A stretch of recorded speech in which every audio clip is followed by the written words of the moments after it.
moral order. Let's go over to Terry's and get a drink, right? I mean, laugh, eat,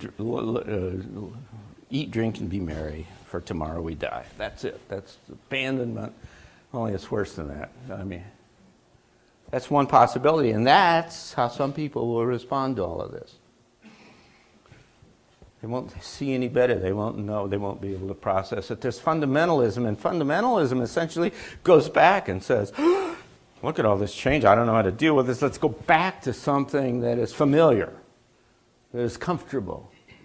This is conventional, right? It's a retreat to a dogma or a belief or religion or something, and it says, take me back to some structured kind of thing where somebody really tells me how things work, because otherwise I can't deal with all of this. And there are a goodly number of people who will take this approach. The third approach is apocalyptic activism. I don't like the word apocalyptic, but anyway, it's activism. This is what Richard says. The transformation of belief, where hope rules and the desire to create a new framework.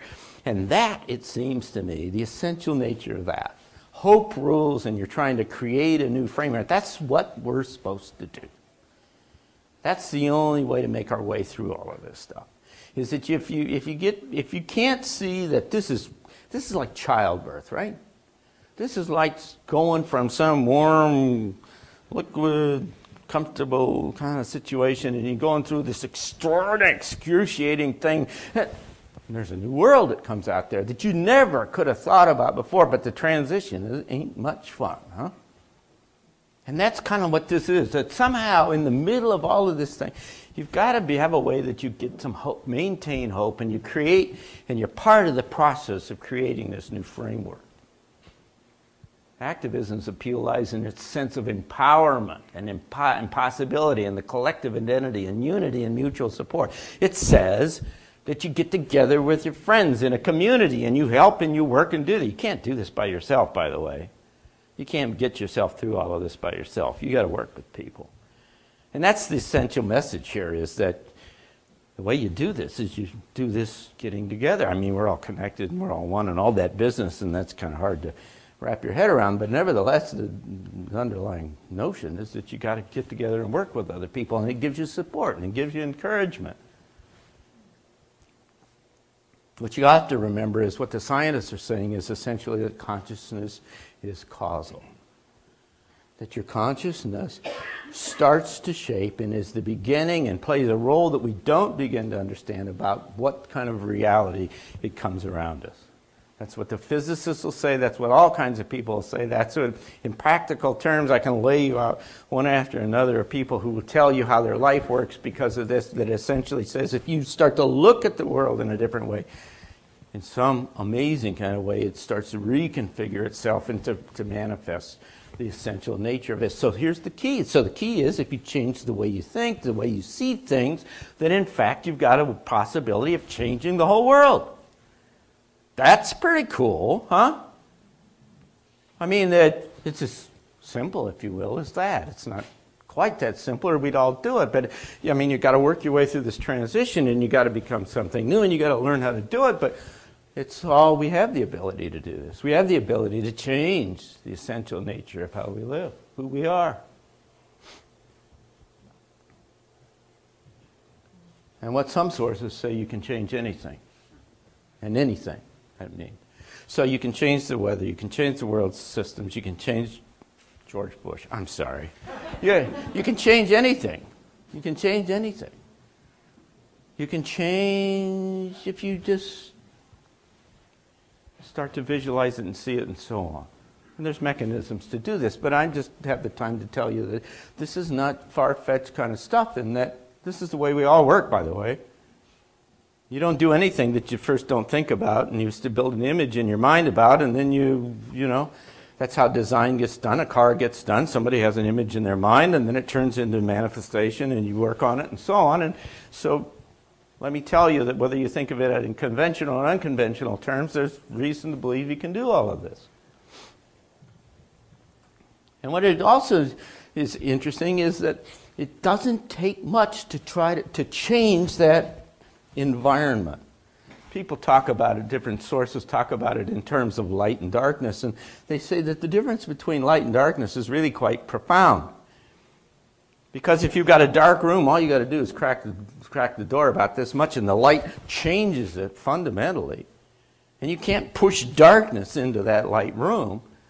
And then all you need is a little bit of light, and so you start to see the world in a different way, and then it starts to change and illuminate things. Otherwise, we're opaque, right?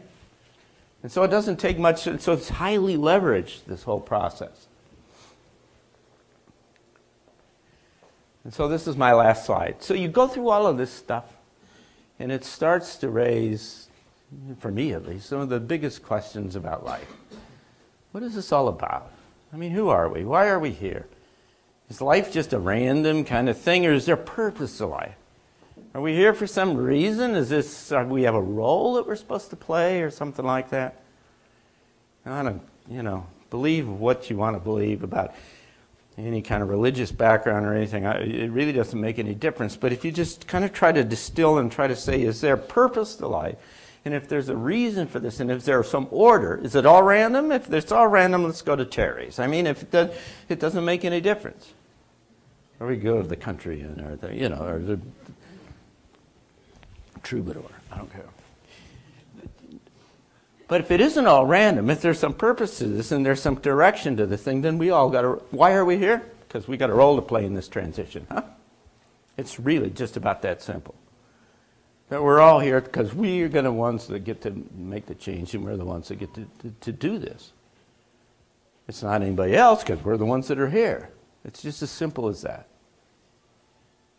And so if you think about these and you like these, and these ideas resonate with you or something, what I've suggested to you is the basis for a fundamental sense of meaning, of who you are and why we're here and what we've got to do and what's our purpose in life and things like that. I mean, it's this big philosophical kind of stuff.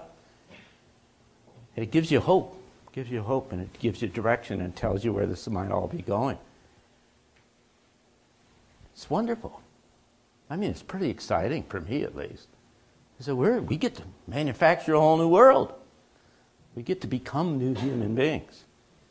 It's really pretty slick.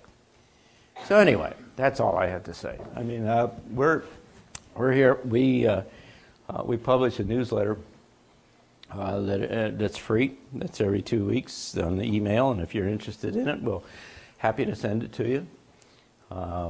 We also do these kinds of things, like I say, and we'll have a series of these kind of events. And we're happy to be in the neighborhood. We just love the place. Don't have the beltway and dealing with all of the kind of issues and problems that we used to.